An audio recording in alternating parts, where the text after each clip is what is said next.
बिस्मिल्लाहिर्रहमानिर्रहीम।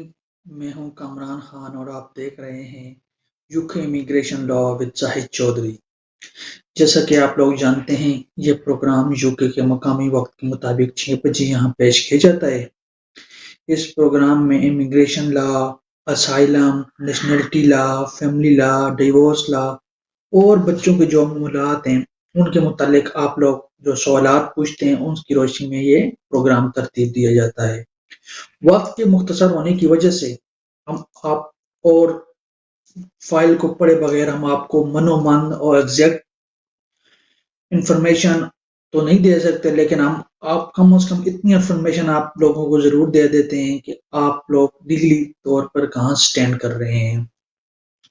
इस प्रोग्राम को करने का मकसद सिर्फ और सिर्फ फ्लाई अमाए और आप लोगों की खिदमत करना है। इस प्रोग्राम का ज़्यादा से ज़्यादा फ़ायदा उठाएं और हमारा यूट्यूब चैनल और फेसबुक पेज ज़रूर लाइक कीजिएगा ताकि आने वाली तमाम अपडेट्स इमिग्रेशन लॉ के मतलब जो भी हों आप तक पहुंच सकें और आप उसको ज़्यादा से ज़्यादा फ़ायदा उठा सकें। आज हमारे साथ मौजूद हैं सीनियर सोलिसिटर जाहिद चौधरी साहब, उनकी तरफ चलते हैं। जी चौधरी साहब, अस्सलाम वालेकुम। जी, वालेकुम सलाम Kamran. Thank you very much inviting me again. आपने जैसा आपने इंट्रोडक्शन में बताया है कि ये प्रोग्राम जो हम UK immigration laws with Zahid Chaudhry, ये इसका मकसद सिर्फ अपनी कम्युनिटी की, अपने लोगों की सेवा करना है, उनकी खिदमत करना है। क्योंकि हमने ये देखा है कि बहुत सारे लोग हमारे बेचारे जो हैं वो बहुत ज़्यादा पैसा ज़ाया भी करते हैं और उन लोगों के हत्थे चढ़ जाते हैं जो कि क्वालिफ़ाइड नहीं होते और फिर बड़े मसाइल क्रिएट होते हैं।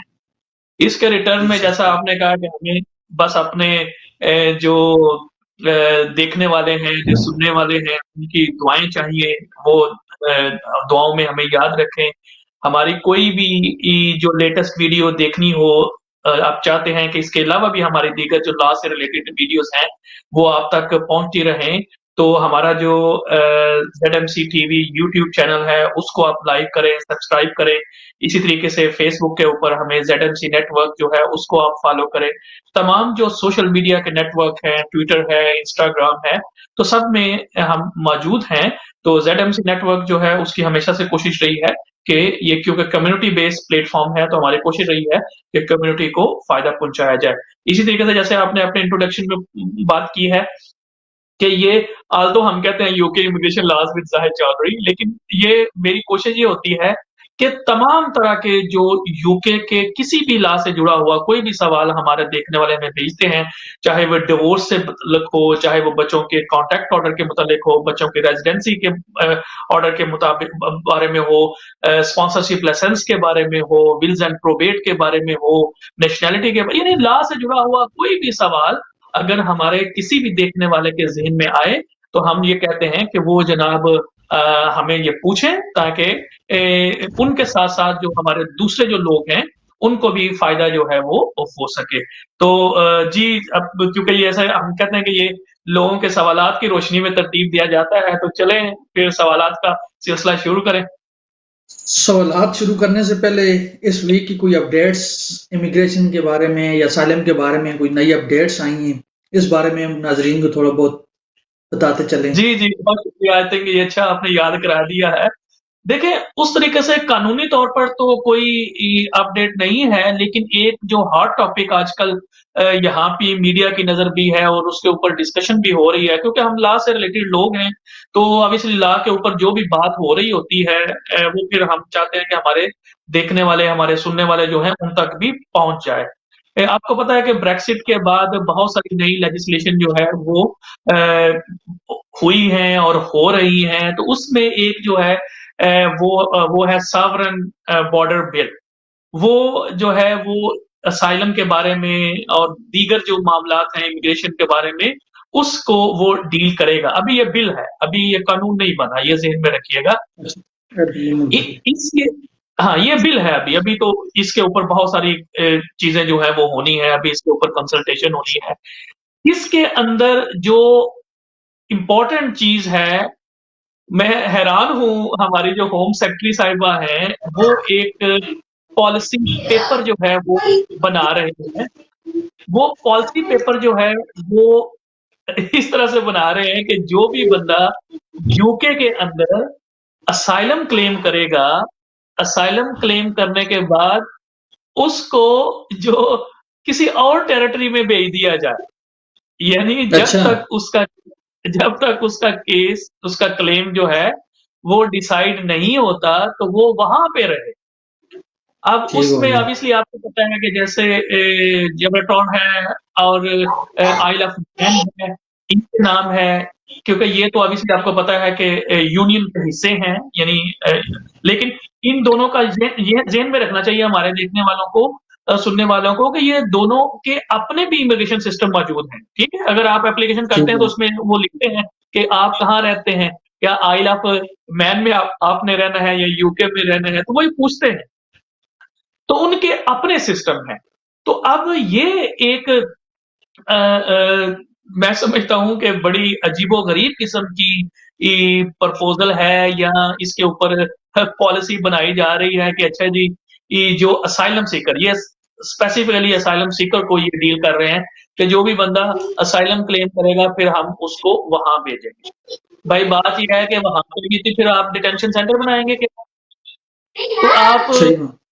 वहाँ पे वो लोग फिर क्या करेंगे? क्या वो वहाँ पे आप उनको काम की इजाज़त देंगे? एक तरफ तो आपको याद होगा कि पिछले दिनों में अदालतों ने भी कहा है कि जनाब जो असाइलम सीकर्स हैं, जब वो असाइलम क्लेम कर लें तो फिर उनको आप काम करने की इजाज़त दें, ताकि दे दे बिल्कुल। Be a part of system, कि ठीक है आप उनको क्लेम जो है वो करते रहें, लेकिन आप कम से कम उनको काम की इजाज़त दे दें, तो फिर आप ये सिस्टम कैसे चलेगा? फिर आज मैं सुबह सुबह सुन रहा था, फर्स्ट मिनिस्टर जो हैं आइल ऑफ मैन के भी और जिब्राल्टर के भी, वो भी ये कह रहे थे कि देखिए हमारे साथ तो किसी किस्म की कंसल्टेशन ही नहीं हुई, और जब तक हमसे कंसेंट नहीं होगा, यानी जब तक हम कंसेंट नहीं करेंगे, उस वक़्त तक तो ऐसा पॉसिबल नहीं है कि यूके गवर्नमेंट जो है वो खुद ही लोगों को इधर भेजना शुरू कर दे। तो इसी तरीके सही से आप बात। देखें, टर्की के साथ भी जब तक आपका कोई मुआहिदा नहीं होगा, तो ये इतना आसान नहीं है। मुझे मैं समझने से कासर हूँ एज़ अ लॉयर, कि प्रीति पटेल साहिबा जो हैं, वो इस तरह की प्रपोज़ल जो हैं, वो क्यों लेके आती हैं।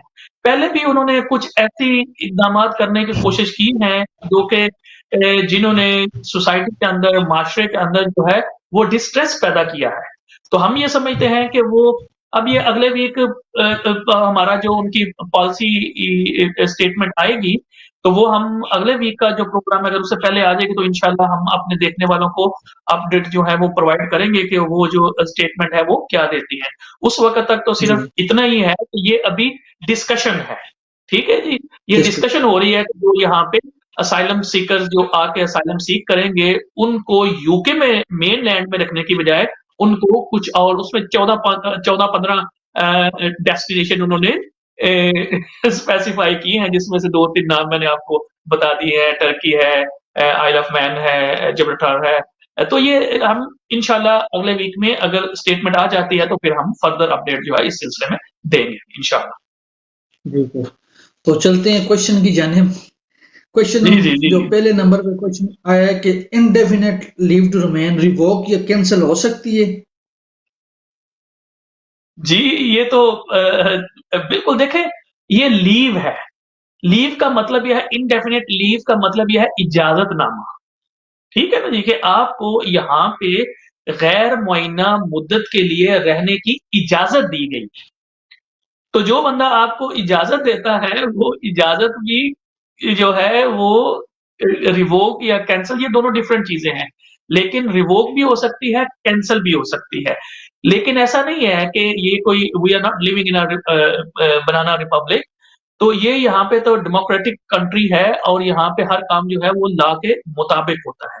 अगर सेक्रेटरी ऑफ जी, स्टेट्स समझते हैं कि ये शख्स जो है, इसकी इंडेफिनिट लीव टू रिमेन जो है वो हमने कैंसल करनी है या रिवोक करनी है, तो उसके लिए फिर उनको रीज़न देनी पड़ती है कि वो कौन-सी रीज़न ठीक है, हो गया। व्हाई यू आर रिवोकिंग और cancelling indefinite leave to remain for any person. तो ये है जो आपका बेसिक क्वेश्चन था कि क्या जनाब ये कैंसल या रिवोक हो सकती है? तो यस, अगर सेक्रेटरी ऑफ स्टेट साहब साहिबा चाहें, तो वो रीज़निंग के साथ कैंसल कर सकती हैं। सिर्फ़ ये इसमें उनकी डिस्क्रेशन नहीं है कि वो चाहें कि हाँ जी, मैं अपनी डिस्क्रेशनरी पावर इस्तेमाल करते हुए किसी को लॉ के मुताबिक अगेन जो है आपको देखना पड़ेगा कि इमिग्रेशन एक्ट 1971 जो है वो क्या कहता है। वो ये पावर तो ज़रूर देता है सेक्रेटरी ऑफ स्टेट को कि वो ये कर सकते हैं, लेकिन उसकी रीज़निंग देनी पड़ेगी। जी सर, क्वेश्चन नंबर 2 आया कि इंडेफिनिट लीव टू रिमेन पर हैं जनाब, और वो कहते हैं कंट्री के बाहर जो हम कितना रह सकते हैं, आउट ऑफ कंट्री कितना स्टे कर सकते हैं। जी, ठीक है। अच्छा, वो जो पहला सवाल था उसमें सिर्फ़ मैं एक चीज़ ऐड कर दूँ फिर इस सवाल की तरफ आते हैं कि अगर देखें सपोज़ करें कि अगर किसी का indefinite leave to remain cancel या रिवोक होगा, तो उसमें फिर उसको एडमिनिस्ट्रेटिव रिव्यू का ऑप्शन उसके पास होगा। तो वो ठीक हो गया। एडमिनिस्ट्रेटिव रिव्यू करेगा 14 दिन के अंदर-अंदर और फिर उसके बाद अगर वो भी रिफ्यूज़ होता है, जो कि normally from my own experience ये होता है कि एडमिनिस्ट्रेटिव रिव्यू ज़्यादातर जो है वो रिफ्यूज़ ही होता है। तो वो फिर जी जो बिल्कुल। है वो उसके ऊपर जुडिशियल रिव्यू होगा। तो जुडिशियल रिव्यू में अगर आपका वकील तगड़ा है, उसको लॉ का पता है कि कैंसलेशन क्या होती है, रेवोकेशन क्या होती है, 1971 का जो एक्ट है, वो सेक्रेटरी ऑफ स्टेट को क्या पावर्स देता है, तो जुडिशियल रिव्यू में आपके अच्छे चांसेस बन सकते हैं। दूसरा जो आपका सवाल था कि अगर किसी के पास इंडेफिनिट लीव टू रिमेन है, तो वो कितना अरसा जो है वो यूके से एब्सेंट रह सकता है। देखें, टेक्निकली ये है कि आप यूके से 2 साल से ज़्यादा अरसा बाहर नहीं रह सकते, ठीक हो गया। ठीक है? लेकिन अगर आप किसी वजह से 2 साल से कुछ अरसा ज़्यादा भी रह सकते हैं, तो अगर आप उसकी कोई एप्रोप्रिएट एक्सेप्शनल सर्कमस्टांसेस जी, कंपेलिंग रीज़न दे सकते हैं, तो इसमें जो सेक्रेटरी ऑफ स्टेट साहिबा हैं, उनके पास डिस्क्रिशन है कि वो जो आपके एक्स्ट्रा टाइम आपने स्पेंड किया होगा आउटसाइड, वो उसको इग्नोर कर सकते हैं। ठीक है? यानी लेकिन अगेन ये है कि लेट्स सपोज़ करें कि एक बंदे का इंडेफिनिट लीव टू रिमेन उसको मिली हुई है और वो चला गया है अपने कंट्री में वापस। अब वो 2 साल गुज़रने के बाद वापस आया है, तो जो इमिग्रेशन ऑफिसर है सर्टेनली वो उसको रोकेगा वहाँ पे, ठीक है? और ठीक फिर है। वो उससे पूछेगा कि जनाब आप को तो 2 साल अलाउ था, तो फिर आप इतना तो अगर आपके पास अच्छी रीज़न्स होंगी, तो फिर उसको इग्नोर किया जा सकता है, लेकिन अगर आपके पास अच्छी रीज़न ना हो, तो आपके लिए प्रॉब्लम क्रिएट हो सकती है। ठीक हो गया सर। अच्छा, सवाल एक और आया कि एक जो शख्स है वो स्पाउस वीज़ा पर है और जी। इंडेफिनिट के लिए अप्लाई करना चाहता है, लेकिन उसके जो लाइफ एंड यूके है वो नहीं पास हो रहा, तो उसके लिए वो कहता है क्या ऑप्शन है। अच्छा, देखें बात ये है कि जब भी आप सेटलमेंट के लिए जाएँगे, जो मेन कैटेगरीज़ होती हैं, उसकी ये लीगल रिक्वायरमेंट है। कि आपको लाइफ इन यूके भी और बी1 लेवल का टेस्ट जो है सम केसेस में बी2 भी आप कर सकते हैं, तो वो आपको ज़रूर करना है। लेकिन सपोज़ करें ठीक कि है। अगर कोई रिफ्यूजी सेटलमेंट के लिए अप्लाई करता है, तो उसके लिए लाइफ इन यूके और इंग्लिश टेस्ट की ज़रूरत नहीं है, रिफ्यूजी को। यानी जिसके ठीक। पास 5 साल का रिफ्यूजी स्टेटस होगा, तो उसको ज़रूरत नहीं है। ठीक है। तो अब ये है कि पहली बात तो ये है कि इन इन इनको सेटलमेंट सिर्फ़ उसी सूरत में मिलेगी कि जब इनके पास लाइफ इन यूके और इंग्लिश टेस्ट दोनों रिक्वायरमेंट पूरी होंगी। अब इसमें जो इम्पोर्टेंट चीज़ ये है, जो आपका सवाल है कि देखिए अगर किसी से लाइफ इन यूके पास नहीं हो रहा, तो वो क्या नहीं हो। करेगा, वो फिर सेट एम की एप्लीकेशन नहीं करेगा, ठीक है? वो फिर एप्लीकेशन करेगा एफएलआर एम की, फर्दर ठीक हो लीव गया, टू रिमेन एक्सटेंशन के ऑन लिए अ अप्लाई बेसिस ऑफ करेगा। हाँ, further leave to remain on a basis of marriage और उसमें फिर ऑप्शन पूछे जाते हैं कि अच्छा आप ये एक्स्ट्रा क्यों एक्सटेंशन ले रहे हैं? तो उसमें फिर आप बताते हैं कि क्योंकि जनाब मैंने इंग्लिश टेस्ट पास नहीं किया या मैंने अभी लाइफ इन यूके मैंने पास नहीं किया, तो इस वजह से मुझे एडिशनल एक्सटेंशन चाहिए। तो ये आपको वहाँ पे मेंशन करना पड़ेगा। वो आपको ऑप्शंस देते हैं, तो आपको ये ऑप्शन वहाँ पे लेना पड़ेगा कि जी इस वजह से मैं अगेन एक्सटेंशन के लिए अप्लाई कर रहा हूँ। ठीक है? तो ऐसे सूरत-हाल में आपको फर्दर 2 एंड हाफ ईयर की एक्सटेंशन मिल जाएगी और रूट आपका वही रहेगा। यानी स्पाउस रूट ही रहेगा, रूट आपका चेंज नहीं होगा। लेकिन इसमें जो ठीक है। गलती लोग कर लेते हैं, 2 गलतियाँ करते हैं। एक गलती तो ये करते हैं कि वो कहते हैं कि अच्छा जी जब तक हमारा लाइफ इन यूके या इंग्लिश टेस्ट पास नहीं होता हम कोई एप्लीकेशन ही नहीं करते। अब उससे ये होता सही है कि बात है। उनका वीज़ा जो है, अगर को उनका वीज़ा एक्सपायर हो गया तो फिर तो मसला ही खराब हो जाएगा ना। तो तो आपका जी, टेस्ट पास हो रहा है, नहीं हो रहा, आपके लाइफ इन यूके पास हो रही है, नहीं हो रही, आपने अपना करंट वीज़ा एक्सपायर होने से पहले आपने हर सूरत में एप्लीकेशन करनी है। जो दूसरी गलती होती है कि वो एप्लीकेशन कर देते हैं सेट एम की। तो वो सेट एम भी नहीं हो सकती क्योंकि आप तो सेट एम की जो रिक्वायरमेंट है वो तो पूरी नहीं कर रहे। क्या आपने तो सही बात। लाइफ इन यूके पूरा ही नहीं किया, लाइफ इन यूके या इंग्लिश टेस्ट आपने किया हुआ ही नहीं है। तो अगर आप सेट एम के ऊपर एप्लीकेशन करेंगे तो वो एप्लीकेशन के रिफ्यूज होने के चांसेस ज्यादा है, ठीक है। हाँ, अगर उसमें कोई एक्सेप्शन सर्कमस्टांसेस हैं, आपके ब्रिटिश बच्चे भी हैं, तो ये हो सकता है कि वो सेट एम देने की बजाय, अगर आप सेट एम डालते हैं, सेट एम देने के बजाय कि वो आपको 2.5 ईयर का वीजा देके 10 ईयर के रूट में लगा दें। तो इसलिए सही बात अगर है। आप स्पाउस स्पाउस रूट पे ही रहना चाहते हैं और आपने लाइफ इन यूके या इंग्लिश टेस्ट या दोनों आपसे पास नहीं हो सके, तो फिर आप अगेन यही एप्लीकेशन करेंगे एफएलआर एम की, ठीक है। और उसमें ठीक हो गया। जब आप ये कहते हैं कि आपने भी पास नहीं किया लाइफ इन यूके, तो आपकी एक्सटेंशन हो जाती है, क्योंकि ये खुद उन्होंने ऑप्शन में रखा हुआ है और लॉ में ये गुंजाइश इमिग्रेशन रूल्स में मौजूद है कि जब तक आप लाइफ इन यूके नहीं करेंगे, आपका वही रूट आपका रहेगा, यानी आप एफएलआरएम के ऊपर ही काम कर सकते हैं। तो ये दो चीजें बड़ी इंपॉर्टेंट है। नंबर वन, एक तो ये है कि वीजा एक्सपायर होने से पहले आपने हर सूरत में एप्लीकेशन करनी है, और दूसरा ये है कि एक प्रॉपर और वैलिड एप्लीकेशन करनी है। तो ये जो फर्दर एक्सटेंशन लेनी, ये कब तक ले सकता है? 10 साल तक ले सकता देखिए, है, 15 साल तक ले सकता है, अगर नहीं होता लाइफ ये इन यूके तो? ये तो देखे ना, उसकी मर्जी है, जब तक मर्जी ले ले। अच्छा, वही ना, लिमिट कोई ये नहीं है। उसकी लिमिट इसके ऊपर नहीं है।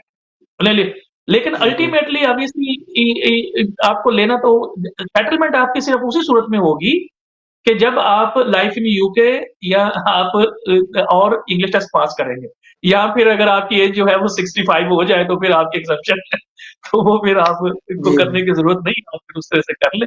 लेकिन यह है कि एक्सटेंशन जितनी दफा मर्जी कर लो, वो उसमें कोई रिस्ट्रिक्शन ठीक हो नहीं गया। अच्छा, ये लास्ट क्वेश्चन है कि ये पूछना चाह रहा कि 1 मंथ हो गया मैंने इंडेफिनिट के लिए अप्लाई किया हुआ है, तो है। जी मेरी जॉब अभी जो है वो लूज़ हो गई है। तो जी, ठीक है। ऑलरेडी उन्होंने सबमिट किया हुआ है केस। तो वो क्या कहते हैं, होम ऑफिस को बताना चाहिए, नहीं बताना चाहिए? मेरे केस पे अगर नहीं बताता तो क्या असर पड़ेगा? अगर बताता हूँ तो क्या असर पड़ेगा? देखें, एट दिस स्टेज तो कोई इतनी बड़ी बात नहीं है, ठीक है ना जी। क्योंकि जो लॉ है appendix F M S E, ठीक है, यानी स्पेसिफाइड एविडेंस, और जो हमारा इमिग्रेशन रूल्स जो हैं 281 और 289 और दूसरा 284 वगैरह, उसमें ये है कि what is a position at the date of application, ठीक है। ठीक हो गया। अब देखें कि मैंने डॉक्यूमेंट्स भी वो लगाने होते हैं जो कि डेट ऑफ एप्लीकेशन से 6 महीने पहले के। मुझे ठीक हो गया। जिस दिन मैंने एप्लीकेशन सबमिट कर दी, मेरा क्लॉक वहां पे स्टॉप हो गया। स्टॉप हो गया। हाँ, अब मुझे अ, अगले जो अब ये, क्योंकि कोरोना की वजह से सम टाइम हम और खुद होम ऑफिस भी ये कह रहा है कि हाँ, अगर आपने फिर पूरे साल में आपने 18,600 की कंडीशन पूरी करते हैं तो फिर हम आपको, अगर आप P60 वगैरह देते हैं या फिर पूरे साल का दे देते हैं तो हम आपको वो एक्सेप्ट करेंगे। लेकिन जो बेसिक क्वेश्चन है कि उन्होंने अगर एप्लीकेशन सबमिट कर दी है और जिस वक्त उन्होंने सबमिट की थी उस वक्त उनकी जॉब थी और उससे 6 महीने के पहले की उन्होंने बैंक स्टेटमेंट और कर दी है, तो फिर वो सेफ है, ठीक है। अब ठीक हो गया। अगर उनकी जॉब चेंज भी हो गई है या उनकी जॉब चली भी गई है, यानी वो अब अनएम्प्लॉयड, तो उससे भी उनकी इस एप्लीकेशन के ऊपर कोई बहुत ज्यादा फर्क जो है वो नहीं पड़ेगा। बहुत ज्यादा नहीं, बल्कि ये है कि क्योंकि जिस तरह से मैंने कहा है कि ये appendix F M S E, S E का मतलब होता है स्पेसिफाइड एविडेंस, जो कि कानून में लिखी हुई है, वो at the date of application है, वो उन्होंने सबमिट कर दी है, तो अब वही कंसिडर होंगी। अब इससे बाद की जो भी आप देखें ना, सपोज करें कि एक बंदे के पास जो है वो जिस वक्त उसने एप्लीकेशन की उस वक्त उसके पास 5 पे स्लिप्स थे, अब उसने जी, एप्लीकेशन सबमिट कर दी और उसके बाद 1 महीने के बाद उसके पास छठी भी आ गई। अब ये जो जी, छठी उसके पास पे स्लिप आई है, that will not be considered क्योंकि ठीक ये हो जो गया, है, ये है पोस्ट डेटेड। ये जब आपने एप्लीकेशन सबमिट कर दी है, तो उससे पहले की है, ठीक है? इसलिए आप ने ये आपको ये फ़िक्रमंद होने की ज़रूरत नहीं है कि जी अब मैंने एप्लीकेशन तो सबमिट मैंने कर दी हुई है और अब मेरी जॉब चली गई है। हाँ, अब ठीक हो गया, एप्लीकेशन अब देखें लेट्स सपोज़ करें कि आप एम्प्लॉयमेंट में हैं, आप प्लान कर रहे हैं कि आपने जो है वो अ, अप्लाई करना है स्पाउस वीज़े के लिए या एक्सटेंशन के लिए। तो 5 महीने तक आपके पास जो है वो पे स्लिप थी, छठे महीने में आपकी जॉब चली गई, सही बात, ठीक है? अब क्या सूरत-ए-हाल होगी? अब ऐसी सूरत-ए-हाल में आपके पास 2 ऑप्शंस हैं, ठीक है? या तो ये है कि आप जो पुराना आपका पुरानी जो आपका एम्प्लॉयर था, वहाँ से 7 महीने की पे स्लिप लगाएँ, ठीक हो गया, ठीक है? यानी 5 महीने की ये और जो है 7 महीने की पुराने एम्प्लॉयर्स से। या फिर ठीक हो आप यानी जो ही आपकी एम्प्लॉयमेंट खत्म हुई, साथ ही आपको नई एम्प्लॉयमेंट मिल गई, यानी गैप नहीं है बीच में। तो कंटिन्यूएशन ही, फिर कंटिन्यूटी है और आप फिर उस सूरत-ए-हाल में आप दूसरे एम्प्लॉयर से जो आपको पे स्लिप मिली है 6 महीने की, वो भी आप लगा सकते हैं, तो वो 6 महीने पूरे यानी 1 महीने की आपको मिल गई, तो वो भी 6 महीने पूरे हो गए, ठीक है? ठीक ऐसी है, सूरत-ए-हाल में लेकिन ऐसी सूरत-ए-हाल में लेकिन होगा क्या कि आपको दोनों एम्प्लॉयर से एम्प्लॉयर्स लेटर लेने पड़ेंगे। ठीक हो गया, ठीक है? यानी जिससे 5 महीने आपने काम किया, तो वो कहेगा कि यहाँ जनाब फलान डेट से लेके फलान डेट तक मेरे साथ काम किया है, इतनी इसकी वेज थी, परमानेंट जॉब थी ये और जिसके साथ अभी आपने 1 महीना काम किया, वो कहेगा कि इस महीने से उसने जॉब मेरे साथ शुरू की है, परमानेंट है, वो वही जो एम्प्लॉयर लेटर होता है, वो उसमें वो इस्तेमाल करेगा। तो बाकी ये है कि इसी तरीके से जो बैंक स्टेटमेंट है, वो भी दोनों एम्प्लॉयमेंट से भी यानी पिछले 5 महीनों वाली भी और ये जो छठे वाला है, इसकी भी।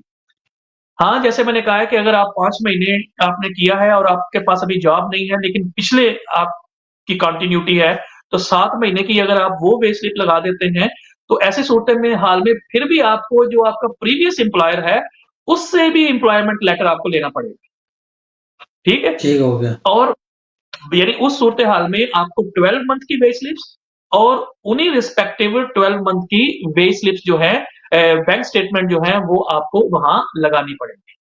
तो ये थोड़ा टेक्निकल चीज़ होती है इसलिए एक तो देखिए ये प्रोग्राम करने का मकसद सिर्फ़ ये होता है कि हम लोगों को बेसिक इन्फॉर्मेशन बता दें। लेकिन जैसा आपने अपने इंट्रोडक्शन में कहा है कि ये जो कॉम्प्लेक्स मैटर होते हैं इसमें मैं ये सजेस्ट करूँगा कि कम से कम आप किसी लॉ नोइंग पर्सन से यानी जो क्वालिफाइड पर्सन है, उससे आप कम से कम कंसल्टेशन ले लें, उसको अपने डॉक्यूमेंट्स जो हैं, वो चेक करा लें।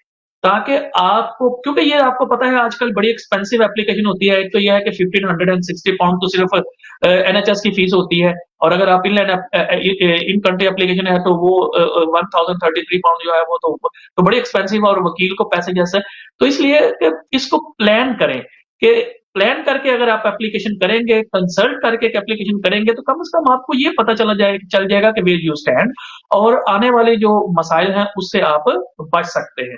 तो इसलिए जो कॉम्प्लेक्स मैटर हैं खास तौर पर जैसे आजकल पॉइंट बेस्ड सिस्टम के ऊपर लोग पूछ रहे हैं जी कि वर्क परमिट ये कॉम्प्लेक्स इश्यू है। इसी तरीके से ये स्टार्टअप वीज़ा जो है, इनोवेटर वीज़ा जो है, टियर 2 की जो है ये सारे टेक्निकल कैटेगरीज़ होती हैं।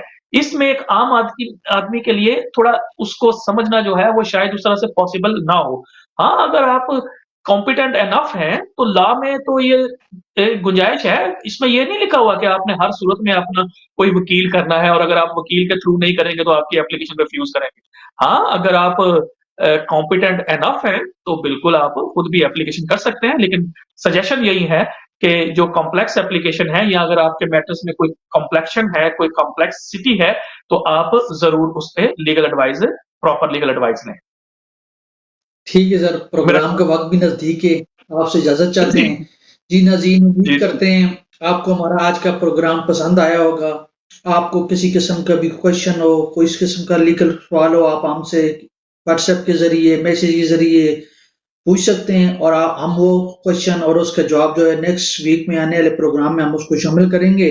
आपसे दरख्वास्त है कि हमारा जीएमसी टीवी जो यूट्यूब चैनल है, इसको सब्सक्राइब ज़रूर कीजिएगा और हमारा फेसबुक पेज जो है जेएमसी नेटवर्क के नाम से, उसको भी लाइक और फॉलो ज़रूर कीजिएगा, ताकि आने वाली तमाम वीडियो और अपडेट्स जो भी हों इमिग्रेशन के मामले में और किसी भी लीगल मामले में वो आप तक पहुँच सकें।